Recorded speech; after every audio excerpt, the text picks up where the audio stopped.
नमस्कार, कुरुक्षेत्र में आपका स्वागत है। मैं हूं आपके साथ शांतनु त्रिपाठी। कुरुक्षेत्र में आज बात करेंगे डेंगू को लेकर किस तरह से तैयारियां हो रही हैं, क्योंकि डेंगू के मामले लगातार बढ़ते जा रहे हैं और इसी को लेकर मुख्यमंत्री योगी आदित्यनाथ भी अब कहीं ना कहीं सख्त नजर आ रहे हैं। स्वास्थ्य विभाग को भी योगी आदित्यनाथ ने सख्त निर्देश दिए हैं, अफसरों को भी योगी आदित्यनाथ ने चेताया है। डेंगू को लेकर किस तरह की तैयारियां हैं, स्वास्थ्य विभाग कितना तैयार है डेंगू से निपटने के लिए, क्योंकि मरीजों की संख्या जो है वो लगातार बढ़ती जा रही है और इसी वजह से सीएम योगी आदित्यनाथ भी अब सख्त दिखाई दे रहे हैं। तो शहर शहर जिस तरह से डेंगू का कहर बढ़ता जा रहा है, उसको लेकर स्वास्थ्य विभाग कितना तैयार है और इसको लेकर किस तरह से तैयारियां की जा रही, इसके अलावा इस पूरे मामले पर राजनीति होती हुई भी नजर आ रही है। तो इसी पर चर्चा करेंगे। तमाम मेहमान हमारे साथ जुड़े हुए हैं, उनसे भी आपका परिचय कराएंगे। लेकिन डेंगू से निपटने के लिए स्वास्थ्य विभाग जो है वो तैयारियां किस तरह से कर रहा है और राजनीति के मामले में अगर बात की जाए तो राजनीति में तमाम जो राजनीतिक पार्टियां हैं वो भी कहीं ना कहीं इस पर राजनीति करती हुई नजर आ रही है। बरसात के बाद अगर बात की जाए तो डेंगू के जो केसेस हैं वो लगातार बढ़ते हुए नजर आते हैं, क्योंकि पानी भरने के बाद जो मच्छरों की संख्या है उसमें इजाफा होता है और उसी की वजह से जो डेंगू के मरीज हैं वो बढ़ जाते हैं। अस्पतालों में डेंगू के मरीजों की संख्या निश्चित तौर पर बढ़ती जा रही है, लेकिन अब स्वास्थ्य विभाग को भी पूरी तरह से अलर्ट रहने के निर्देश चूंकि सरकार की तरफ से दे दिए गए हैं, मुख्यमंत्री योगी आदित्यनाथ की तरफ से दिए गए हैं और बुखार जो डेंगू बुखार है वो लगातार बढ़ता जा रहा है, इसीलिए सतर्कता बेहद ज़रूरी है। तमाम जो मेहमान हैं वो हमारे साथ जुड़े हुए हैं चर्चा पर शामिल होने के लिए। तो डेंगू को लेकर अधिकारियों डॉक्टरों को निर्देश जो है वो दिए गए हैं, मुख्यमंत्री की तरफ से नियंत्रण के निर्देश दिए गए हैं। कितना तैयार है स्वास्थ्य विभाग, इसी पर चर्चा करेंगे। और डेंगू से देखिए हालात बेहद खराब होते हुए नजर आ रहे हैं। अस्पतालों की बात की जाए तो अस्पतालों में डेंगू के मरीजों की संख्या लगातार बढ़ती जा रही है और डेंगू पैर पसार रहा है। इसको लेकर किस तरह की सावधानियां बरतनी चाहिए, इस पर भी बात करेंगे। और सरकार ही नहीं बल्कि हमें भी सावधान रहने की ज़रूरत है, इस पर भी चर्चा करेंगे। तमाम जो मेहमान हैं वो हमारे साथ इस पर चर्चा करने के लिए जुड़े हुए हैं, उनसे आपका परिचय करा देते हैं। हमारे साथ डॉक्टर श्वेता श्रीवास्तव जी जुड़ी हुई हैं केजीएमयू से, और हमारे साथ प्रदीप तिवारी जो है कांग्रेस के प्रवक्ता हैं वो हमारे साथ जुड़े हुए हैं। आप सभी का स्वागत है। राजेश चौधरी प्रवक्ता बीजेपी के वो भी हमारे साथ जुड़े हुए हैं। राजेश जी आपका भी बहुत स्वागत है। डॉक्टर डीके गुप्ता निदेशक फिलिक्स हॉस्पिटल वो भी हमारे साथ जुड़े हैं। डॉक्टर साहब आपका भी बहुत स्वागत है। डॉक्टर SNS पूर्व CMO लखनऊ वो भी हमारे साथ जुड़े हुए हैं, आपका भी बहुत स्वागत है। तो देखिए डेंगू के जो मामले हैं वो लगातार बढ़ते हुए चले जा रहे हैं और CM योगी आदित्यनाथ जो है वो इस पर सख्त नजर आ रहे हैं। सबसे पहले मैं राजेश चौधरी आपके पास आता हूं, किस तरह से सरकार जो है वो तैयारी कर रही है, स्वास्थ्य विभाग कितना तैयार है डेंगू से निपटने के लिए, क्योंकि देखिए मामले जो है वो लगातार बढ़ते जा रहे हैं डेंगू के। देखिए सरकार डेंगू से निपटने के लिए पूरी तरह से गंभीर है। सरकार ने गाइडलाइन जारी की है। हर अस्पताल में, सरकारी अस्पताल में ये आदेश दिया गया है कि डेंगू का अलग से वार्ड बनाया जाए और एकदम ऑन हमको रहना होगा। उसके लिए सरकार ने तय किया है किसी भी यदि घर में डेंगू निकलता है तो उसके आसपास के 60 घरों में हम स्क्रीनिंग कराएंगे। डेंगू का कोई मरीज किसी हॉस्पिटल में आकर के भर्ती होता है तो उसके लिए मच्छरदानी और प्रॉपर उसकी गाइडलाइन बनाई गई है, उसको उसी तरह से रखा जाएगा। सरकार गंभीर है। एक एक उत्तर प्रदेश के निवासी की पूरी हम चिंता करते हैं। गांव-गांव में जाकर के पंचायत विभाग को अलर्ट किया गया है कि वहाँ फॉगिंग कराएं, कहीं पानी ना भरने पाए, जन जवाब नहीं हो, इसकी पूरी चिंता करें। शहर में नगर विकास विभाग को आदेश दिया गया है कि सफाई की प्रॉपर चिंता की जाए। उत्तर प्रदेश सरकार, योगी जी की सरकार पूरी तरह से गंभीर है और इस बीमारी से निपटने में हम लोग बहुत भलीभांति सक्षम हैं। ठीक है, प्रदीप जी आपके पास आते हैं। देखिए सरकार तो ये दावा कर रही है कि पूरी तरह से हम सक्षम हैं, लेकिन कांग्रेस पार्टी का इस पर क्या सोचना है डेंगू को लेकर? जिस तरह से तमाम जो मामले आपने देखा लगातार बढ़ते हुए नजर आ रहे हैं, इस पर निश्चित तौर पर सरकार को चिंता करने की जरूरत है और मुझे लगता है कि CM योगी आदित्यनाथ चिंता करते हुए नजर आ भी रहे हैं। लेकिन जमीनी हकीकत क्या है, जमीनी स्तर पर कितना इफेक्टिव उनका जो ये प्रयास है वो नजर आ रहा है? प्रदीप जी देखिए, बड़े बड़े वादे करना और जब कोई आपदा आ जाती है उसके बाद अपने हथियार डाल देना, भारतीय जनता पार्टी ने इससे पूर्व में भी जब भी किसी गंभीर प्रकृति की कोई बीमारी आई है वहाँ पे अपने हथियार डाल दिए। और कोरोना से लेकर के आप ये डेंगू देखेंगे तो डेंगू ये अकस्मात नहीं आया है, ये मालूम है पिछले कई वर्षों से जब जल भराव होता है, बरसात होता है, बरसात के बाद एक टाइम पीरियड है, उस टाइम पीरियड में डेंगू की मच्छर पनपते हैं और डेंगू बीमारी फैलती है। जब सरकार को ये पहले से ही पता होता है कि पर्टिकुलर एक टाइम पीरियड में डेंगू का जो बीमारी है वो फैलेगा, तो उसके लिए पहले से कोई इंतजाम नहीं किया जाता है।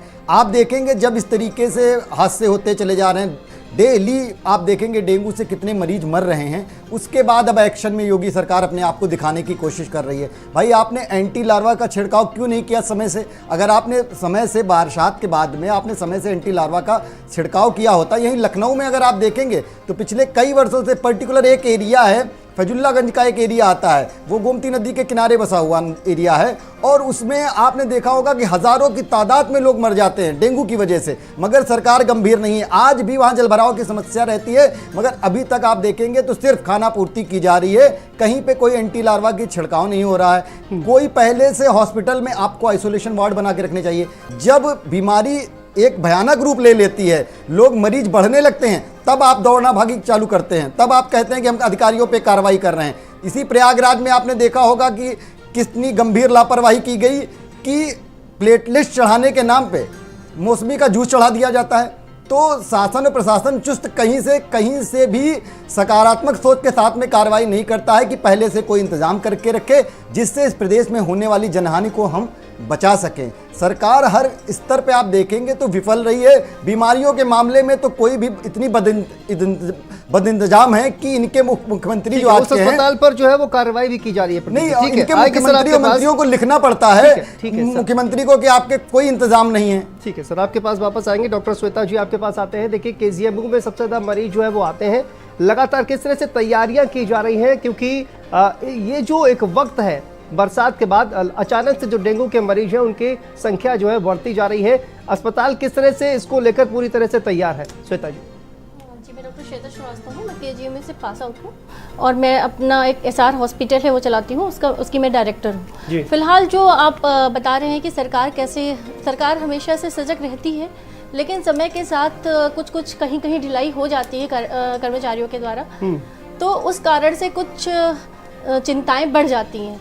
जैसे अभी फ़िलहाल क्या है कि फॉगिंग प्रॉपरली पूरी जगह नहीं हो पाई है, ये मैं मान सकती हूँ इसके कारण। एंड दूसरी जो है हॉस्पिटल्स में जो आप कह रहे हो आइसोलेशन वार्ड, हर हॉस्पिटल में आइसोलेशन वार्ड होता है, लेकिन जैसे पिछले साल डेंगू नहीं आया था उतना बढ़ कर नहीं आया था, उसके पिछले साल भी नहीं आया था उतना बढ़ के, लेकिन उससे ठीक मतलब 2 साल पूर्व डेंगू बहुत ज़्यादा आया था, उसमें बहुत लोगों की जीवन की हानि होती। कारण कुछ भी हो सकता है कि उस समय जो है आपका कोरोना से हम लोग लड़ रहे थे तो सफाई व्यवस्था बहुत ज़्यादा थी, हम अपने घरों के आसपास भी सफाई रखते थे एंड गवर्नमेंट भी इस चीज़ को करने में लगी रहती थी, तो इन सब कारणों से डेंगू पे रोक लगी हुई थी या कम केसेस आ रहे थे। हाँ, इस समय इस बार फिर से जो है बढ़ा हुआ है डेंगू एक्चुअली फैलता कैसे है और उसके कारण क्या क्या मतलब हमें सावधानियां रखनी चाहिए जिससे ये ना फैले, ये सबसे पहले जरूर। Prevention is better than cure. आप हॉस्पिटल तक पहुँचे ही क्यों, घर पे क्यों नहीं ठीक हो जाए, इसके लिए ज़रूरी ये, या फिर आपको डेंगू हो ही क्यों, डेंगू ना हो ऐसा भी हमें करना चाहिए। तो इसके लिए एक तो आप अपने घर के आसपास खुद ही सफाई रखें, घर के अंदर भी सफाई रखें। ये मच्छर के काटने से फैलता है।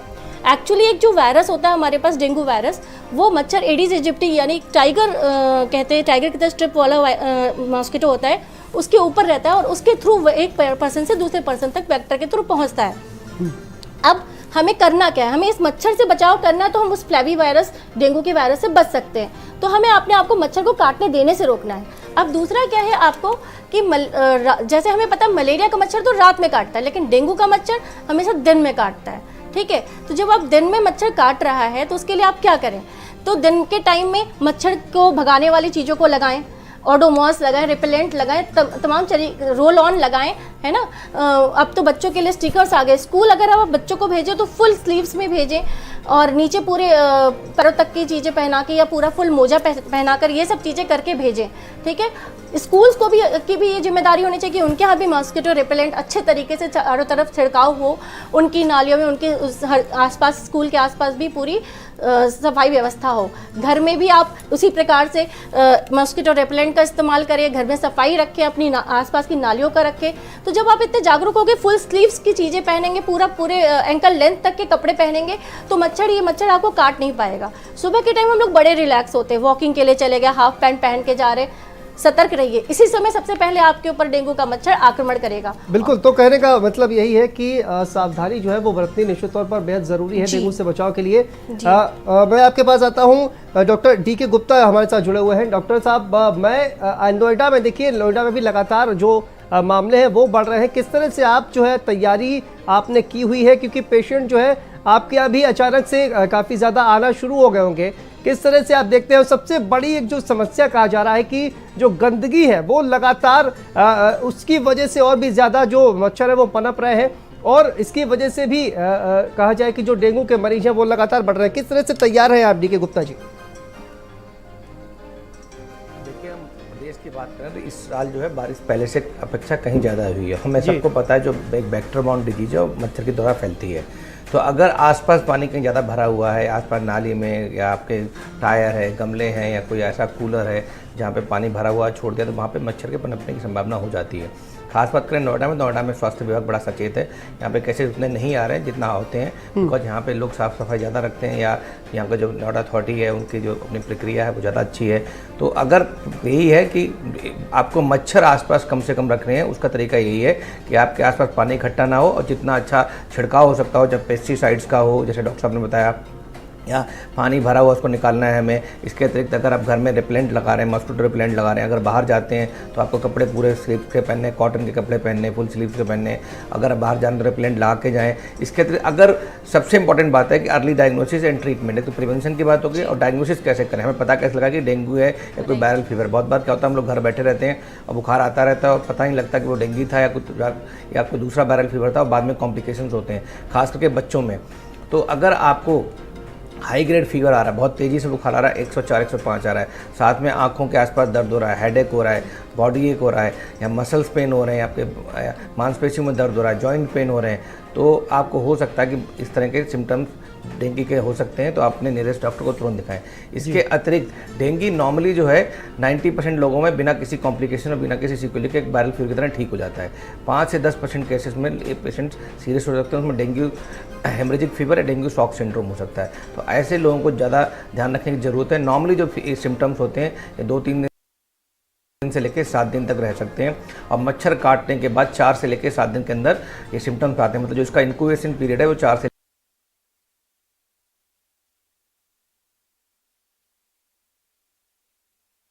लेके 7 दिन का है। कभी कभी ये 2 से लेके या 4 से लेके 14 दिन तक भी हो सकता है। तो अगर 14 दिन तक अगर आपको सिम्टम्स नहीं आ रहे हैं मच्छर काटने के बाद, इसका मतलब वो डेंगू नहीं है, कुछ और सिम्टम्स हैं, कहीं एंडेमिक कंट्री से आपने ट्रैवल किया है। तो अगर ऐसे सिम्टम्स आ रहे हैं, खास करके बच्चों में सिम्टम्स थोड़ा डिफरेंट तरह के होते हैं कि बच्चों में हो सकता है बुखार ना आए, बच्चों में कोल्ड की तरह, बच्चे की नाक बंद है, कोल्ड है, कफ है, साथ में वॉमिटिंग, लूज मोशन और डायरिया हो रहा है, पेट में दर्द हो रहा है। तो बच्चों में कुछ अलग तरह के सिम्टम्स हो सकते हैं जिसमें हमें ज़्यादा सतर्क रहने की जरूरत है। तो अगर ऐसे सिम्टम्स आ रहे हैं तो तुरंत अपनी जाँच कराएं, डॉक्टर को दिखाएं, ब्लड टेस्ट कराएं। ब्लड टेस्ट में आजकल हम लोग NS1 जो एंटीजन टेस्ट है वो शुरू को 3 दिन में पॉजिटिव आ जाता है। इसके अलावा कल्चर करके हम इसको वायरस को आइसोलेट भी कर सकते हैं, डेंगू सीरोलॉजी करा सकते हैं, जिससे हमें पता सकता है कि डेंगू का इन्फेक्शन है नहीं। और साथ में अगर सिम्टम्स बिल्कुल मिलते जुलते हैं तो हमें होता है क्लिनिकल डायग्नोसिस डेंगू की बनानी चाहिए। जो सबसे इम्पॉर्टेंट बात है, 7वें दिन या 6ठे दिन के बाद से इन मरीजों में प्लेटलेट्स कम होने लगती हैं, उसकी वजह से बॉडी में लीकेज या प्लाज्मा लीकेज की प्रॉब्लम हो सकती है, हीमो कंसंट्रेशन हो सकता है, जिसकी वजह से मरीज के अंदर कॉम्प्लिकेशंस हो सकते हैं। कुछ लोगों में डेंगू शॉक सिंड्रोम हो जाता है, जिसके अंदर प्लाज्मा लीकेज ज़्यादा हो जाता है, फ्लूइड जो है हमारा पेट में या लंग्स में फ्लूइड इकट्ठा हो सकता है, जिसकी वजह से एक्यूट रेस्पिरेटरी डिस्ट्रेस सिंड्रोम हो सकता है, डेंगू शॉक सिंड्रोम हो सकता है, ब्लड प्रेशर लो हो सकता है। तो वो लगभग 0.1 से लेकर 1% केसेस में ऐसे केस हो सकते हैं जिनको हमें भर्ती करना पड़े। वर्ल्ड वाइड दुनिया में 4 करोड़ केस हर साल होते हैं, लगभग 40 लाख लोगों को भर्ती करना पड़ता है। 40 लाख लोग सिक होते हैं और 4 लाख लोगों को भर्ती करना पड़ता है, और काफ़ी हद तक डेथ भी होती है दूसरे देशों में। इंडिया में हम लोग काफ़ी डेवलप्ड हो गए हैं, तो अब मृत्यु तो नहीं होती, लेकिन हाँ डेफिनेटली कॉम्प्लिकेशंस होते हैं, मरीजों को भर्ती करना पड़ता है, बहुत सारे लोगों को प्लेटलेट ट्रांसफ्यूजन भी करना पड़ता है। बात करें प्रिवेंशन की, तो प्रिवेंशन बहुत इंपॉर्टेंट, जैसे हम बोल रहे थे कि एक तो हमें वैसे प्रिवेंशन, एक वैक्सीन भी आ चुकी है, बहुत सारे देशों में अवेलेबल है। तो मैं सरकार से गुजारिश करूंगा कि वैक्सीन भी हमारे इंडिया में अगर है तो वैक्सीन को अभी अनुमति दी जाए या डेवलप की जाए। जो वैक्सीन है नॉर्मली जो दुनिया में अवेलेबल है, वो वैक्सीन 9 साल से कम या 11 साल से कम लोगों को दी जाती है, और उन लोगों को दी जाती है जिनको ऑलरेडी इन्फेक्शन हो चुका है, री इन्फेक्शन को प्रिवेंट करने के लिए दी जाती है। तो ये कुछ तथ्य हैं, इन पर अगर हम ध्यान रखेंगे तो डेंगू से हम बच सकते हैं। ठीक है। डॉक्टर एसएनएस साहब हमारे साथ जुड़े हैं, पूर्व सीएमओ भी हैं लखनऊ के। सर आपके पास आते हैं। देखिए, अगर शहरों की बात की जाए तो शहरों में जिस तरह से डेंगू अगर फैलना शुरू होता है तो उस पर लगाम लगा ली जाती है, क्योंकि यहाँ पर देखिए सारा फोकस रहता है, मीडिया का भी फोकस रहता है। और अगर गांव की बात की जाए तो वहाँ पर आप देखिए कि लगातार जो मामले हैं वो बढ़ते जाते हैं, साथ साथ जो इलाज की जो सुविधा है वो भी इतनी ज़्यादा अच्छी नहीं होती है, तो वहाँ पर जो है वो समस्याएं और भी ज़्यादा क्रिटिकल हो जाती हैं। तो किस तरह से वहाँ पर कहा जा सकता है कि स्वास्थ्य विभाग के पास उतनी ज़्यादा कैपेसिटी अभी नहीं है कि तमाम जो गांव में जिस तरह से जो सिचुएशन जो है वो ख़राब हो जाती है उसको मैनेज किया जा सके। देखिए, बहुत पहले ये कहा जाता था कि जो डेंगू है जी, डेंगू फीवर, जिसको हड्डी तोड़ बुखार भी कहते हैं हिंदी में, ये केवल शहरों की बीमारी थी, लेकिन अब ये ग्रामीण इलाकों में भी फैल चुकी है। नंबर 2 बात मैं बताना चाहूँगा कि इसकी न कोई अभी भारतवर्ष में वैक्सीन है, ना ही कोई इसकी स्पेसिफिक दवा है। इसकी बस एक ही है कि आप बचाव करके ही अपना उपचार, बचाव को ही अपना उपचार समझें, ये बीमारी न हो, शहर हो या ग्रामीण क्षेत्र हो। अमूमन जो हमारे प्रदेश में हमारे इस समय मानसून आता है, हम लोग ये ज्यूम करते हैं कि 15 जून के बाद आता है। एक कायदे में जो मच्छर जनित बीमारियां हैं, डेंगू, चिकनगुनिया, मलेरिया, फाइलेरिया, इन सब के लिए हम लोगों को मई के आखिरी सप्ताह से ही वेक्टर बॉर्न डिजीजेस कंट्रोल करने के लिए अभियान चला देना चाहिए, जिसमें नालियों की सफाई हो, एंटी लार्वल का छिड़काव हो, साफ सफाई की व्यवस्था दुरुस्त रखें। साथ साथ हम स्वास्थ्य शिक्षा भी देना बहुत ज़रूरी है, जैसा कि हमारे पूर्व वक्ताओं ने बताया कि पूरी स्थिर के कपड़े पहने, मोजे पहने, ताकि मच्छर कम से कम काटें। जो मच्छर वाली एरिया हो, चाहे शहर हो ग्रामीण हो, यह स्वच्छ पानी में पनपने वाला मच्छर है तथा दिन में काटने वाला है। तो इस तरीके से रहन सहन बनाई जाए कि पानी का ठहराव ही न हो। जब पानी का ठहराव नहीं होगा तो इनके लार्वा पनपेंगे नहीं। तो पानी के ठहराव को रोकना है। दूसरा कि जहाँ नल है, हैंडपंप है, साफ पानी जहाँ आता है उसको रोका जाए। कूड़ा करकट है, शादी विवाह हो रही है जून जुलाई में, तो उसमें गिलास है, डिस्पोजेबल गिलासें आजकल फेंक दी जाती प्लास्टिक की। जरा सी बरसात होती है तो पानी इकट्ठा होता है। तो मैं बता दूँ कि 5 ml वाटर भी मच्छर के लार्वा पनपने के लिए काफ़ी होता है, तो उनका इमीडिएट डिस्पोजल किया जाए, यही बचाव है। और जहाँ तक तैयारियों की बात है, आप खुद जज कर रहे हो कि विभाग तो डेफिनेटली बिल्कुल सतर्क है, अलर्ट है, लेकिन जब बीमारी हो जाती तब अलर्ट होने से काम नहीं चलेगा। ये बहुत पहले ही सोचना पड़ेगा कि हम ऐसी स्थितियाँ लाएं कि बीमारी न हो। और इस बीमारी का देखिए, एक हम लोग जो ऑब्जर्व कर रहे हैं, हम लोग ज़्यादा दिनों से इस क्षेत्र में हैं, ऑब्जर्व कर रहे हैं कि हर 3 साल पर इसका एक साइकिल होता है। 2016 में खूब डेंगू आया, फिर 19 में हुआ, फिर इस साल 22 में हो रहा है। जब हम 22 को सोच रहे हैं कि इस हिसाब से कि 22 में डेंगू की संभावना है, तो हमको और व्यापक तैयारियां किया जाए। अब हम अस्पताल बना रहे हैं, डेंगू वार्ड बना रहे हैं, IV फ्लूइड्स भेजा जा रहा है काफ़ी मात्रा। रियली सरकार का काम सराहनीय जो कर रही है, लेकिन थोड़ा सा लेट। अगर इसको बहुत पहले से तैयारी करते तो हो सकता था कि ये इतने नंबर में मरीज ना आते, और जो आते कम आते तो हम उसका अच्छी तरीके से और उपचार कर लेते। बिल्कुल। देखिए, मैं आपके पास आता हूँ राजेश चौधरी जी।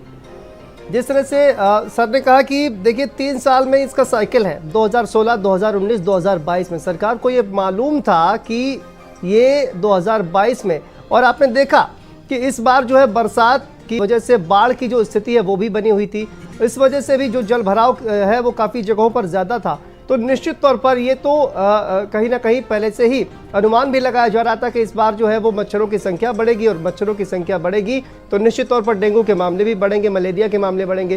तो कहीं ना कहीं सरकार जो है वो या तो लेट तैयारी कर रही है या पर्याप्त तैयारी अभी तक नहीं हो पाई है। और जैसा कि मैं प्रदीप तिवारी जी की बात पर आता हूँ, उन्होंने एक जगह का जिक्र किया, फैजुल्लागंज, वहाँ पर हर वर्ष जो है वो इस तरह के मामले जो है वो सामने आते हैं। तैयारियां जो है वो कहीं ना कहीं सरकार की प्रॉपर नजर नहीं आ रही हैं। राजेश चौधरी जी, देखिए आज डेंगू के कुछ केस आ रहे हैं सॉरी, तो हम लोगों को लग रहा है कि सरकार अब सक्रिय हुई है। ऐसा नहीं है। डॉक्टर साहब कह रहे थे, बड़े सब विद्वान लोग इस पैनल में बैठे हुए हैं और मैं उनकी बात गौर से सुनना था। और चैनल को भी बहुत बहुत धन्यवाद दूंगा जिसने एक सकारात्मक पहल की और इस विषय पे हम लोगों को डिबेट में बिठाया। इससे हजारों लाखों लोगों को लाभ होगा। हमारी बातें सुन रहे होंगे, डॉक्टर साहब जो बता रहे हैं उसका वो सबको सुन रहे होंगे, तो जनता बड़ी जागरूक है आज, तो इसका सबका हमको लाभ होने वाला है। इसके लिए चैनल को बहुत बहुत धन्यवाद। और ये मई जून की जो बात कर रहे थे, वास्तव में तभी से शुरू होना चाहिए था और हुआ भी है, ऐसा नहीं है। संचारी रोगों को लेकर के डेंगू, मलेरिया, अन्य प्रकार के जो रोग गंदगी से फैलते हैं, पानी भराव से फैलते हैं या अन्य कारणों से फैलते हैं, सरकार पहले से गंभीर है। सब सिस्टम बनाया हुआ है। गांव गांव आप जाकर के देखेंगे तो सरकारी विभाग काम कर रहे हैं। पहले से फॉगिंग हो रही है, एंटी लार्वा छिड़काव हो रहा है और शहरों में नालों की सफाई मई जून में ही हुई है। फिर भी बीमारी है, उसको रोका तो जा नहीं सकता है, कंट्रोल किया जा सकता है। तो आप देखेंगे कि बहुत आगे ये बीमारी नहीं जाने वाली है, शुरुआत है और ये हमको इस पर शुरुआत में ही इसमें काबू कर लेंगे। दूसरा, मैं कांग्रेस के हमारे प्रवक्ता मित्र हैं, उनको सुन रहा था। कमी निकालना तो मित्र बहुत आसान है, आपको प्रेरणा भारत समाचार से ही लेनी चाहिए। उन्होंने इस डिबेट का आयोजन किया है आज यहाँ पर।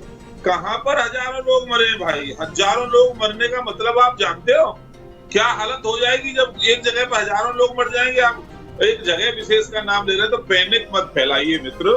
लोगों के अंदर कॉन्फिडेंस डेवलप होना चाहिए और इस रोग से लड़ने के लिए हम लोगों के अंदर आत्मविश्वास पैदा होना चाहिए। हमें डर का भाव नहीं समाज में पैदा करना है। दूसरा, कोरोना की बात कर रहे थे। उत्तर प्रदेश तो पूरी दुनिया के अंदर मॉडल है कोरोना काल से निपटने का। योगी जी एक दिन चैन से नहीं बैठे थे, खुद को कोरोना हो गया था, कोरोना पॉजिटिव होने के बावजूद भी लगातार दौरा कर रहे थे। पूरी दुनिया के अंदर उत्तर प्रदेश की प्रशंसा हो रही है। अब हमारे कांग्रेस के मित्र उसको नहीं सुनना चाहते तो ये इनकी प्रॉब्लम हो सकती है। सरकार गंभीर है, सरकार का स्वास्थ्य विभाग और इस रोग से संबंधित जितने विभाग हैं, चाहे वो नगर निगम होगा, पंचायत विभाग होगा और अनेक प्रकार के जो काम करने वाली संस्थाएं, सब जागरूक है और हम इस पे 100% कंट्रोल करेंगे। आप देखिएगा 2019 में जो हुआ था वो 2022 में नहीं होगा। ठीक है प्रदीप जी।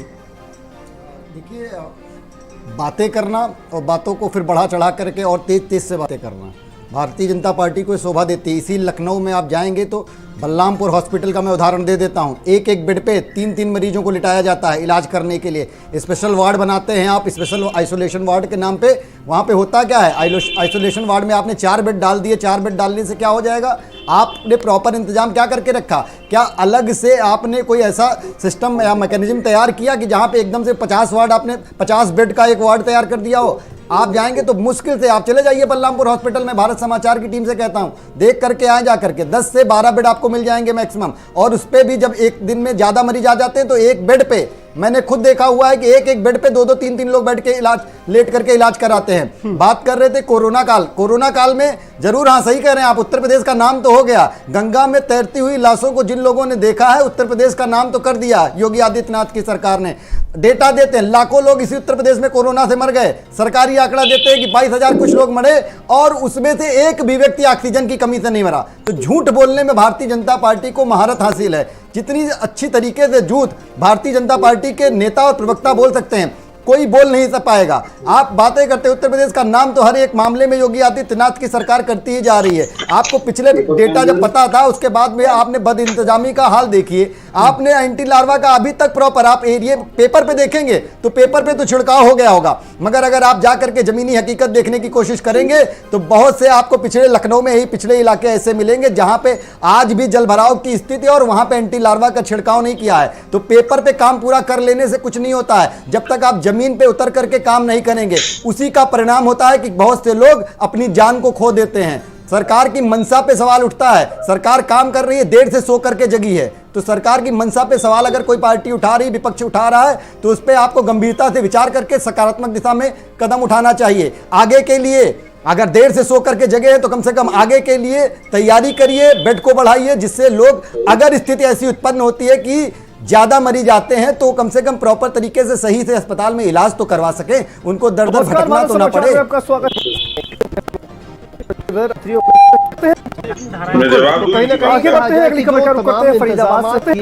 फरीदाबाद से खबर वो आपका कह रहा है प्रदीप जी की वो नाकाफी है, लेकिन देखिए सरकार स्वास्थ्य विभाग को किस तरह से सीएम योगी आदित्यनाथ ने निर्देश दिए हैं, लेकिन हकीकत ये है गांव में आप जाइए तो अस्पतालों की स्थिति जो है, देखिए स्वास्थ्य मंत्री जी जो है ना, वो जब दौरे पर जाते हैं तो उस वक्त जो वहां पर जो मौजूद स्टाफ है वो चाक चौबंद व्यवस्था करता है वहां पर, लेकिन उनके जाते ही जो व्यवस्था है वो पूरी तरह से कहीं ना कहीं ध्वस्त होती हुई नजर आती है। राजेश जी देखिए, हो सकता है कुछ जगह में व्यवस्था खराब हो, मैं आपकी बात को नहीं काट रहा, पर मैं कांग्रेस के प्रवक्ता हैं हमारे तिवारी साहब, उनको सुन रहा था जी, और कोरोना पे बड़ी कमी निकाल ले थी, गंगा पे लाशें थी। गंगा पे लाशें तो आज भी है भाई। जब एक क्षेत्र विशेष की परंपरा है कि गंगा माँ के गोद में ले जाकर के, उसके तट पे ले जाकर के वहां पर उनका अंतिम संस्कार करना है, तो वहां तो आज भी आप जाकर के देखोगे बहुत दूर दूर से लोग आकर के वहां दाह संस्कार करते हैं। तो आपको तो कमी निकालनी है केवल। अच्छा, दूसरा आपने वो दृश्य देखा नहीं, आज का दृश्य, और आपने उस समय के मुझे बोलने दो भाई, मैं बीच में नहीं बोला, देखना चाहिए, गंभीरता से लेना चाहिए। वो भयावह स्थिति, वो कोरोना काल के समय की भयावह स्थिति कर रहे हैं। आप एक जिम्मेदार पार्टी के प्रवक्ता हैं, आप अपना जब समय मिले आप बोलिएगा, बीच में क्यों बोल रहे हैं? मैं तो नहीं बोला, मैं भी काट सकता था आपकी बात, आप धैर्यपूर्वक सुनिए। तो इसी कारण से कांग्रेस का ये हाल है। मित्र सुनिए ना, आपको लगा कि कोरोना में उत्तर प्रदेश सरकार फेल हो गई, आपका मानना ऐसा है? किसी भी राजनीतिक दल का, किसी भी सरकार का जो पैमाना होता है, जो परीक्षा होती है, वो तो इलेक्शन होता है। और कोरोना के बाद उत्तर प्रदेश में इलेक्शन हुआ, मैं भी विधानसभा में बैठता हूँ, सूक्ष्मदर्शी लेकर के कांग्रेस को ढूंढना पड़ता है कहीं बैठी है या नहीं बैठी है। ये आप जो झूठ बोलते हो, आप जो झूठ फैलाने का काम जनता में करते हो, उसी का परिणाम है कि कहीं कांग्रेस स्टैंड नहीं कर पा रही है, विलुप्त होती जा रही है, विलुप्त हो जाएगी। जैसे डायनासोर विलुप्त हो गया, कांग्रेस भी नजर नहीं आने वाली है। अरे हमने दोबारा सरकार बनाई है अपने मेहनत के दम पर। हमें इस बात का गर्व है कि हमने, अरे भैया क्या बताएंगे, ये बताइए ना, आपका तो कोई अस्तित्व ही नहीं है। क्या है आपका प्रदर्शन, क्या है? इस बहस को कांग्रेस के एक प्रवक्ता के कारण से खराब मत करिए। इनको गंभीरता से लेने की आवश्यकता नहीं है, इनको कोई गंभीरता से नहीं लेता है।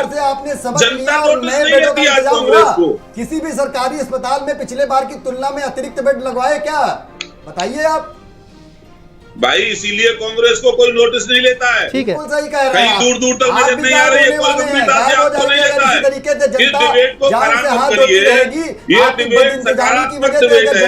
इस डिबेट से उत्तर प्रदेश और देश की जनता को लाभ होने वाला है। इसको भैंस की मत उलझाइए, आपको कोई गंभीरता से नहीं लेता है। अरे कोई राहुल गांधी को गंभीरता से लेता नहीं, सोनिया गांधी को गंभीरता से लेता नहीं, प्रियंका वाड्रा का उत्तर प्रदेश की जनता ने क्या हाल करके भेजा सब जानते हैं। बेरोजगार आप यहाँ पे आकर के परेशान प्रवचन करिएगा, महंगाई से महिलाएं, बच्चे करिएगा, सब परेशान है। बच्चे जब आपको लिखना पड़ता है, प्रधानमंत्री जी को चिट्ठी लिखती है एक बच्ची, आपको शर्म आनी चाहिए। महंगाई के खिलाफ एक बच्ची प्रियंका वाड्रा का हाल देखा है आपने, उत्तर प्रदेश की जनता ने क्या किया है? अलावा कुछ भी नहीं है। प्रियंका वाड्रा का हाल क्या किया उत्तर प्रदेश की जनता ने, आप जानते हैं?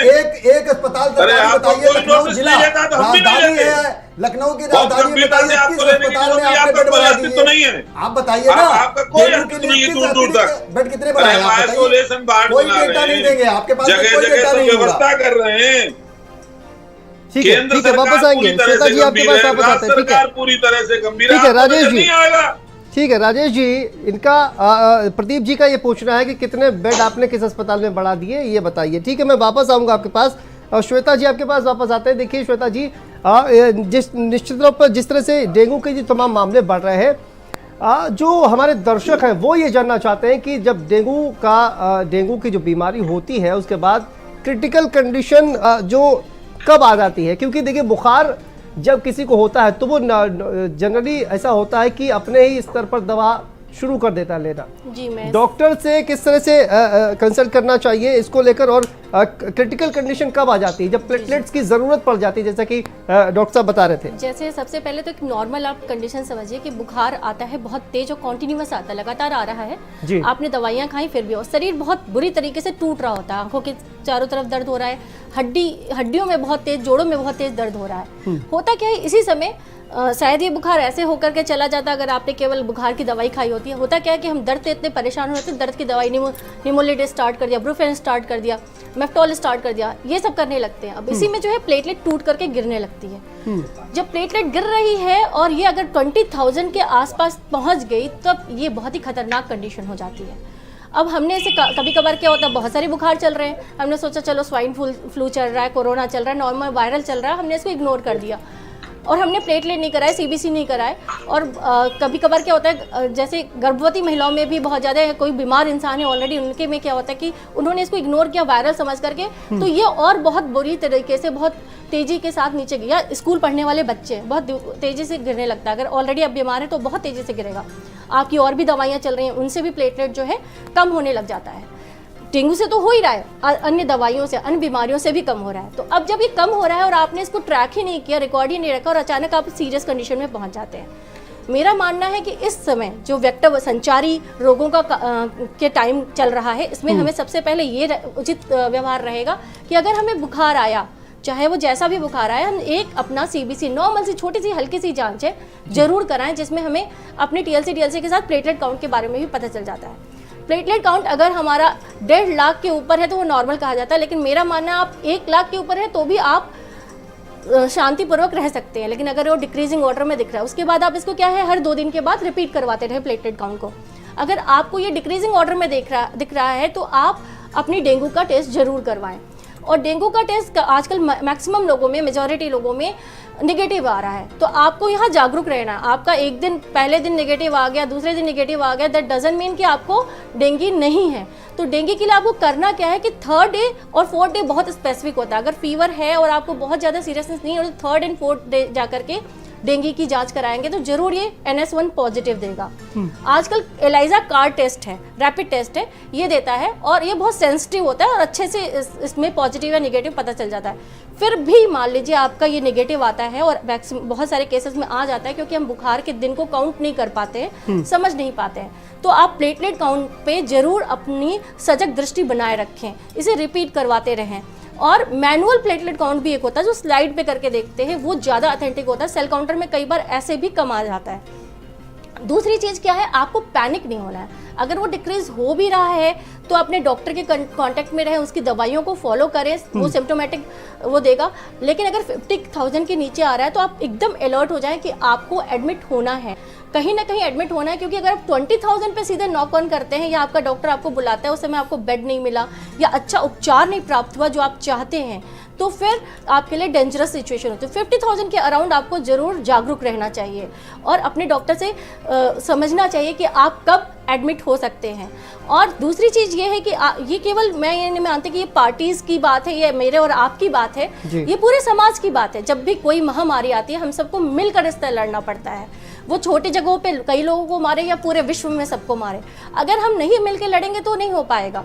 सबसे पहली बात है कि जागरूकता, और दूसरी बात है कि जैसे आप प्लेटलेट काउंट के, अभी क्या है आज के टाइम में हालात में आपको बता दूं, ब्लड बैंक्स में PRBCs भरे पड़े, FFP भरे पड़े, लेकिन प्लेटलेट की चूंकि बहुत लोगों को जरूरत पड़ती है तो तेजी से निकाला जा रहा है। अच्छा, इसमें मिसयूज भी होता क्या है, जिसको प्लेटलेट की जरूरत नहीं है उसको भी प्लेटलेट का डरा के प्लेटलेट चढ़ाया जा रहा है, तो उसमें तेजी से ब्लड बैंक में प्लेटलेट्स घट रहे हैं। तो मेरी सबसे गुजारिश ये रहेगी कि आप ज़्यादा से ज़्यादा नंबर में जाके ब्लड डोनेशन करें, जिससे कि हमारे पास प्लेटलेट बढ़े। ठीक है। डॉक्टर DK गुप्ता जी आपके पास आते हैं। देखिए, आपने वैक्सीनेशन की बात कही। वैक्सीन जो है, SRH साहब का कहना है कि फिलहाल जो है हिंदुस्तान में उपलब्ध नहीं है, विदेशों में हो सकता है कि डेंगू की वैक्सीन जो है वो उपलब्ध हो, मुझे इसकी जानकारी नहीं है। लेकिन वैक्सीन जब आएगी तब आएगी, लेकिन उसके अलावा किस तरह से जो है वो डेंगू से बचाव, डेंगू, मलेरिया, तमाम जो मच्छर जनित बीमारियाँ हैं उससे बचाव किया जा सकता है सर?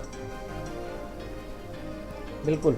तो जो पता अभी हम बात कर रहे थे काफ़ी देर से कि जो एडीज मच्छर जिसको फैलाता है उसकी रोकथाम कर लेंगे तो मच्छर नहीं फैलेगा। उससे जो होने वाली बीमारियाँ, चाहे डेंगू है, चिकनगुनिया है, इवन मलेरिया है, तो ये सब बीमारियाँ जो वेक्टर बॉर्न डिजीज होती हैं वो नहीं फैलेंगी। तो अगर हमने जो एडीज मच्छर को रोक लिया, जो प्रजनन, जैसे पानी आसपास भरा हुआ है, टायर हैं, कूलर हैं, या अपने प्लांट्स का गमले हैं, या ऐसी जगह जहाँ भी हमारे आसपास पानी है उसमें पानी भरने से रोकना है। अगर भरा हुआ उसको चेंज करना है। और नॉर्मली जो मच्छर लोग कहते हैं कि ये सिर्फ दिन में काटता रात में, ऐसा नहीं है, दिन और रात दोनों में काट सकता है और दोनों में ही आपको क्या नाम डेंगू कर सकता है। फिर आप जो पानी की टंकियाँ छत पे रखें तो उनको साफ रखें। इसके अतिरिक्त अगर ये नाली है, उनका पानी, वहाँ पानी इकट्ठा ना होने दे, वहाँ पे सफाइयाँ उतरे हैं। इसके अलावा बहुत सारी मछलियाँ आती हैं इनको, जो इसके लार्वा को खा जाती हैं, जैसे गंबूसिया मछली है, उसका आसपास वहाँ पे डलवाएं जो नाली है, पानी जहाँ पे पानी इकट्ठा हो रहा है। उसके अतिरिक्त और तरीका क्या होता है, जो आपके घर हैं, घर में जालियाँ हैं, खिड़की बंद रखें, दरवाजे बंद रखें, उनमें जालियाँ लगा दें जिससे मच्छर आपके अंदर ना घुस पाए। घर के अंदर पेस्टिसाइड कंट्रोल्स कर पाएँ जिससे क्या मच्छर ना पनपे। या जो सोसाइटी हैं, खासकर जो नोएडा या बड़े शहरों में बहुत सारे कॉम्प्लेक्स हैं, RW है, जिनको अपने क्या नाम है सोसाइटी के अंदर आजकल पेस्टिसाइड कंट्रोल्स होता है, धुएं की जो गाड़ियाँ हैं वो निकालते हैं जिससे मच्छर नहीं पनपते हैं, भाग जाते हैं, मर जाते हैं। तो इन सब चीज़ों का ध्यान रखेंगे। और बच्चे हैं खास करके छोटे, या तो उनको बाहर जाते समय पूरा फुल स्लीव के कपड़े पहने, फुल पैंट्स पहने, फुल कॉटन के कपड़े पहने, मोजे जूते पहन के जाएँ, सो दैट मच्छर ना काटें। तो इन सब चीज़ों का ध्यान रखेंगे तो मच्छर नहीं फैलेंगे, मतलब मच्छर कम हो जाएंगे और काटेंगे नहीं, उससे फैलने वाली बीमारियाँ कम हो जाएंगी। बट सबसे बड़ी बात है कि अर्ली डायग्नोसिस, अर्ली ट्रीटमेंट। अगर कुछ हो रहा है तो मैंने फिर बोला एक वायरल बीमारी है, पैनिक करने की जरूरत नहीं। 90% लोगों में तो ऐसे ही ठीक हो जाती है। 90% लोगों में डायग्नोसिस इसलिए जरूरी है बिकॉज कुछ दवाइयाँ हमें इसके डेंगू में नहीं खानी चाहिए, जैसे एस्पिरिन है, डिस्प्रिन है, इसके खाने से प्लेटलेट कम हो सकती हैं। या जो NSAIDs बोलते हैं, non steroid anti inflammatory drugs बोलते हैं, जैसे ब्रूफेन है या कॉम्बिफ्लेम है। तो इस तरह की दवाइयाँ लोग नॉर्मली जो ओवर द काउंटर लेते हैं, बिना डॉक्टर की सलाह के लेते हैं, इनको नहीं खाना चाहिए। इससे प्लेटलेट और कम हो जाती हैं। अगर आपको बुखार आ रहा है तो अपना टेस्ट जरूर कराएं, बेसिक टेस्ट कराएं, जैसे CBC है, LFT है, जिसमें LFT में आपके एंजाइम बड़े हो सकते हैं, CBC में TLC कम हो सकता है, प्लेटलेट कम हो सकती है। और नॉर्मली 6-7 दिन तक तो ऐसा नहीं होता, 6-7 दिन बाद ज़्यादा तेज़ी से कम होते हैं। तो उस समय हमारी जांच बहुत ज़रूरी है। उस समय अगर आपकी प्लेटलेट कम हो रही है तो फॉलोअप हमें टेस्ट कराते रहना चाहिए। प्लेटलेट्स का अगर ज़्यादा कम हो रही है, 50,000 से कम हो रही है, तो आपको भर्ती होने की ज़रूरत है। इवन बहुत बार अगर आप स्टेबल हैं तो 50,000 कम पे भी हम लोग भर्ती नहीं करते। प्लेटलेट की जो ट्रांसफ्यूजन की जरूरत है वो पैनिक ना हो। बहुत बार मरीज जो है डॉक्टरों को पीछे लग के जबरदस्ती प्लेटलेट ट्रांसफ्यूज करने की कोशिश करते हैं कि 20,000 से कम होंगे तो ट्रांसफ्यूजन करना है।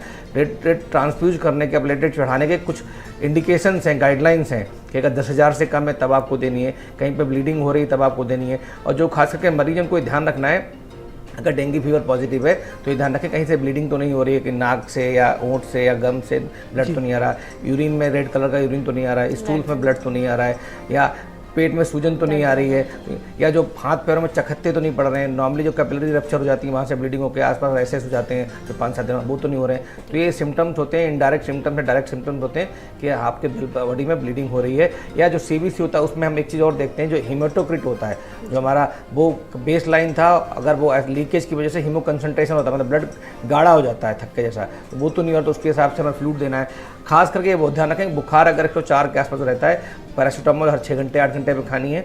अगर बुखार 102 से कम नहीं हो रहा है तो आपको स्पॉन्जिंग करनी, कोल्ड स्पॉन्जिंग करनी है। और उसके अतिरिक्त पानी खूब सारा पिए। पानी मतलब नारियल पानी है, या शिकंजी है, जूस है, छाछ है, सो दैट आपकी बॉडी में हीमो कंसंट्रेशन ना हो, पानी की कमी ना हो, अदरवाइज भर्ती होने की संभावना बढ़ सकती है। और भर्ती होने के बाद भी हम लोग सिम्टोमेटिक और सपोर्टिव ट्रीटमेंट करते हैं। इसकी कोई दवाई नहीं है एक्चुअली डेंगू की, कोई एंटीवायरल ड्रग नहीं है, कोई एंटीबायोटिक नहीं दे सकते इसमें। सिम्टोमेटिक मतलब कि अगर आपका बॉडी में फ्लूइड कम है तो फ्लूइड देंगे, IV फ्लूइड देंगे जिसमें DNS RL देते हैं, NS देते हैं। दूसरा, अगर आपको फीवर आ रहा है तो हर 6 घंटे 4 घंटे जब भी जरूरत है पैरासिटामोल दिया जाएगा। अगर वॉमिटिंग, पेट दर्द हो रहा है कुछ और, तो उसका सिम्टोमेटिक इलाज किया जाएगा। तो इसलिए, और प्लेटलेट जब भी चढ़ाएं जब जरूरत होती है। पैसे भी बता रहा हूँ, प्लेटलेट को हम स्टोर नहीं कर सकते, डॉक्टर साहब कहते भी बहुत सारे लोगों को ब्लड डोनेशन करना चाहिए। प्लेटलेट आजकल जब चाहिए होता है तभी बनानी पड़ती है, उसकी जो है सेल्फ लाइफ है, हाफ लाइफ है, वो बहुत कम है, 3 से 4 दिन होती है मैक्सिमम, और उसके बाद डिस्ट्रॉय होने लगती है। तो हमें प्लेटलेट जब भी जरूरत पड़े किसी को तुरंत डोनेट करना चाहिए। और इसको 3-4 घंटे लगते हैं जम्बो पैक बनाने में। नॉर्मली लगभग हर बड़े अस्पताल में ब्लड बैंक के अंदर ये प्रक्रिया हो जाती है। और डॉक्टर्स जो है थोड़ा पहले ही बता देते हैं उस समय आपको क्या करना चाहिए। घर में अगर कोई व्यक्ति आपका डेंगू से पीड़ित है और उसकी 50,000 से कम प्लेटलेट है तो आप डोनर को अरेंज करके रख लें। नॉर्मली हम प्रीफर करते हैं सेम ब्लड ग्रुप का डोनर होना चाहिए, अरेंज करके रख लें। अगर जरूरत पड़ेगी, अगर 20,000 से कम पे ब्लीडिंग हो रही है तो चढ़ाना पड़ेगा, अगर 10,000 है ब्लीडिंग नहीं हुई तो भी हमें चढ़ाना पड़ेगा। या कोई छोटे बच्चे हैं 50,000 से कम है और ब्लीडिंग के दिख रही है तो हम छोटे बच्चों में पहले प्लेटलेट दे देते हैं। तो ये सारी जो गाइडलाइंस हैं वो डॉक्टर को बड़े अच्छे से पता होती हैं। मैं जो मरीज है और मरीज के जो साथ वाले हैं उन लोगों से अपेक्षा करूँगा कि वो लोग भी डॉक्टर्स पे अननेसेसरी प्लेटें चढ़ाने का ना दबाव बनाए, क्योंकि उससे बहुत सारी बीमारियां भी जो ब्लड ट्रांसफ्यूजन से फैलती हैं, बहुत सारे इन्फेक्शन फैलते हैं, उनकी संभावनाएं बढ़ जाती है। और जो ब्लड या ब्लड प्रोडक्ट्स हैं इसको हम सेफ नहीं मानते, जब जरूरत पड़े तभी देनी चाहिए, अदरवाइज नहीं देने चाहिए।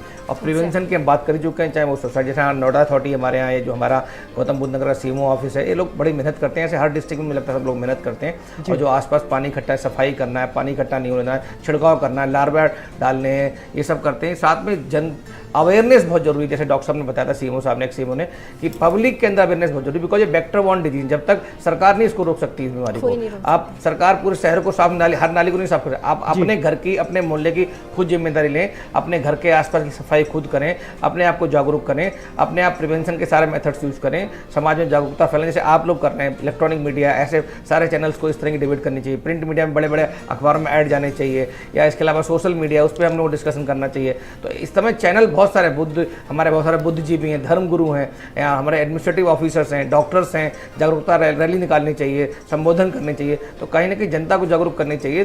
खाली ऐसी डेंगू नहीं, और बहुत सारी ऐसी बीमारियां हैं जिनको हम जनता को जागरूक करके जिनका प्रिवेंशन कर सकते हैं। और prevention is better than cure, हम सब जानते हैं। चाहे वैक्सीन है, वैक्सीन अभी अवेलेबल नहीं है, लेकिन वैक्सीन वहीं अवेलेबल है जहाँ पे एंडेमिक है, जहाँ पे केसेस बहुत ज़्यादा होते हैं। और वैक्सीन भी सबको नहीं दे सकते, 9 साल से लेकर 16 साल तक के बच्चों को दे सकते हैं, और जिनको पहले हो चुका नहीं दे सकते हैं। तो वैक्सीन जो अवेलेबल भी जहाँ पे उसका बड़ा लिमिटेड यूज है। तो इसलिए अभी हम लोग R&D कर रहे हैं, सरकार भी करती है, बहुत सारे इंस्टीट्यूट हैं सरकार के, चाहे वो करते हैं। लेकिन डेफिनेटली जब तक नहीं वैक्सीन आती है तब तक हमें अपने जो प्रिवेंशन के मेथड्स हैं उन पर काम करना चाहिए। यही तरीका है बचाव का। ठीक है सरद साहब, मैं आपके पास आता हूं। देखिए, जैसे कि आपने कहा कि मई जून से जो है वो तैयारियां शुरू कर देना चाहिए, लेकिन राजेश चौधरी साहब कह रहे थे कि तैयारियां पहले से ही थी। ऐसा नहीं है कि सरकार ने तैयारियां नहीं की थी, चूँकि आप जो है मुख्य चिकित्सा अधिकारी रह चुके हैं लखनऊ के। आसपास के जो ग्रामीण इलाके हैं वहाँ की अगर बात की जाए तो सर, क्या वहाँ के जो, चाहे वो CHC हो या PHC हो, वहाँ पर इस तरह की क्या व्यवस्था है जहाँ पर इस तरह के जो मरीज आते हैं जो थोड़ा सा क्रिटिकल होते हैं, उनसे जो है वो अस्पताल क्या डील करने में सक्षम है? मुझे नहीं लगता है कि वहाँ पर इस तरह की व्यवस्थाएं हैं। आप बेहतर बता सकते हैं कि वहाँ पर किस तरह की व्यवस्थाएं होंगी, लेकिन मुझे नहीं लगता है कि वहाँ पर इस तरह की व्यवस्थाएं हैं कि बड़ी संख्या में अगर मरीज वहाँ पर आते हैं तो वो अस्पताल जो है उनको हैंडल कर सकते हैं। देखिए, हर गांव में 5,000 पर एक ANM है, 1,000 पर आशाएँ हैं जी, 30,000 पर CSC है, और 1 लाख पर जिला अस्पताल बने हुए हैं, 100 बेड के तहसील के, और भी अस्पताल हैं। तो जो उत्तर प्रदेश की चिकित्सा एवं स्वास्थ्य विभाग का अगर ढांचा देखा जाए, इंफ्रास्ट्रक्चर, तो ये बहुत ही मजबूत है, बशर्ते कि अगर हमारे सभी कर्मचारी, सभी चिकित्सक के साथ साथ सारे कर्मचारी मन लगा करके काम करें। तो ऐसा कोई नहीं है कि व्यवस्था की कमी है। आप गांव में जो डेंगू का बुखार है, एक वायरल बुखार है, ये 4-5 दिनों में 99% अपने आप ठीक हो जाता है जी, कॉम्प्लिकेशन कम होते हैं। और प्राथमिक जो हमारी जो CSC है, PSC है, ये CSC पर अमूमन 30 बेड होते हैं, कहीं कहीं 50 बेड भी हो गए हैं जी। तो वहाँ पर हर तरीके के नर्स है, ANM है, सब चिकित्सक हैं, उपचार की सुविधा है। PSCO पर भी कुछ बेड है, 5-10 बेड होते हैं, वहाँ पर भी उपचार की सुविधा है। साथ साथ एम्बुलेंस की इतना बड़ा बेड़ा है कि 108 और 102 से एम्बुलेंसेस से अगर मरीज सीरियस होता है तो हम जिला अस्पताल या रेफरल हॉस्पिटल या मेडिकल कॉलेज में भेज सकते हैं। तो व्यवस्था की कमी नहीं है, बशर्ते कि हमको हिम्मत होनी चाहिए। और गाँव में भी, जैसा कि डॉक्टर साहब ने कहा भी, कि व्यापक प्रचार प्रसार की ज़रूरत है। हमको मई के महीने में भी गांव में भी कूलर हो गए हैं। आप जून की पहली बरसात के बाद कूलर हटवा दिए, कूलर का कोई यूज रहता नहीं है। छतों पर सबके दिखवाइए, सबको जागरूक करिए। स्कूल खुल जाते हैं, स्कूलों में स्वास्थ्य शिक्षा दीजिए। तो पंचायती राज विभाग का और जो ग्रामीण विभाग हैं, जितने सारे विभागों का, राजस्व विभाग का, स्वास्थ्य विभाग का, सब विभागों का काम है। पब्लिक को जागरूक करें कि जहाँ पानी इकट्ठा हो, इकट्ठा न होने पावे, वहाँ मिट्टी डाल दो। और उससे भी न रुके तो आप मिट्टी का तेल वगैरह कुछ ऐसे हो कि जिससे कि डाल दीजिए तो लार्वा नहीं पनपेंगे। मच्छरदानी में गांव में भी लगा के उसका प्रचार प्रसार करिए कि मच्छरदानी में रहो। मॉस्किटो रिपेलेंट वगैरह, ऑल आउट वगैरह ये सब लगावे लोग, ताकि मच्छर कम से कम काटे। पूरे आस्तीन के कपड़े पहने हैं। मच्छर ये यूजुअली 1 से 1.5 मीटर तक का उड़ान ऊपर उड़ता है और 100 मीटर तक दूर तक जाता है। तो अगर एक भी केस है तो आप उसको उस एरिया को, जैसे कोरोना में हम लोग बनाए थे, घेर लें। 50-60 घरों में अच्छी तरीके से छिड़काव करें। स्वास्थ्य जहाँ पानी हो ढक के रखें। जानवरों के लिए जो पानी पिलाया जाता है डेली 24 घंटे के अंदर बदला जाए। तो बहुत बड़ी इसमें प्रचार प्रसार की जरूरत है। जहाँ तक रही तो मलेरिया कर्मचारियों की जो छिड़काव करते हैं, उनकी संख्या दिन पर दिन कमी होती जा रही है और संविदा पर कर्मचारी रखे जा रहे हैं। तो संविदा वाले अब कितना काम करते हैं ये देखना है, उनसे काम लिया जाए। ये सरकार की पूरी जिम्मेदारी है, चिकित्सक की जिम्मेदारी है। और हम सभी लोग अगर पूर्ण जिम्मेदारी के साथ काम करेंगे तो ऐसी नौबत ना आएगी। देखिए, बीमारियां तो आएंगी, लेकिन सभी लोग मिलजुल करके, पक्ष विपक्ष, चिकित्सक और सारे विभाग, 17-18 विभाग जो हमारे से इससे संबंधित है डेंगू से, सब लोग मिलकर काम करें तो इस बीमारी पर विजय प्राप्त की जा सकती है। हिम्मत नहीं हारना है। ऐसी कोई बीमारी नहीं है कि जो कि बहुत खतरनाक हो। एक खतरनाक तब होती है, जैसे डॉक्टर साहब ने बताया, उल्टी सीधी दवाई ले लिए, क्वेक के पास चले जाए, कार्टून दे दिया, वो डिक्लोफेनेक दे दिया, ऐसी दवाइयाँ दे दिया, तब इस समय खतरनाक हो सकती है। जरा भाई शरीर में चकत्ते आए या कहीं ब्लीडिंग के लक्षण दिखाई दे तो नियरेस्ट जगह पर प्लेटलेट, डेंगू के एलाइजा जांच की सुविधा तो हर जगह नहीं है, लेकिन कार्ड टेस्ट की सुविधा है। उससे करवा करके एलाइजा के लिए सैंपल जिला अस्पताल और मेडिकल कॉलेज में भिजवाइए। एलाइजा की जांच से कन्फर्म हो जाएगा। और ज़रा भी सीरियस हो कि बुखार, एक्चुअली देखिए डेंगू जो होता है, जब बुखार 4-5 दिन तक बुखार वाला फेज होता है तो उसमें उसके बाद 1-2 दिन बुखार, उस समय वॉच करने की जरूरत है।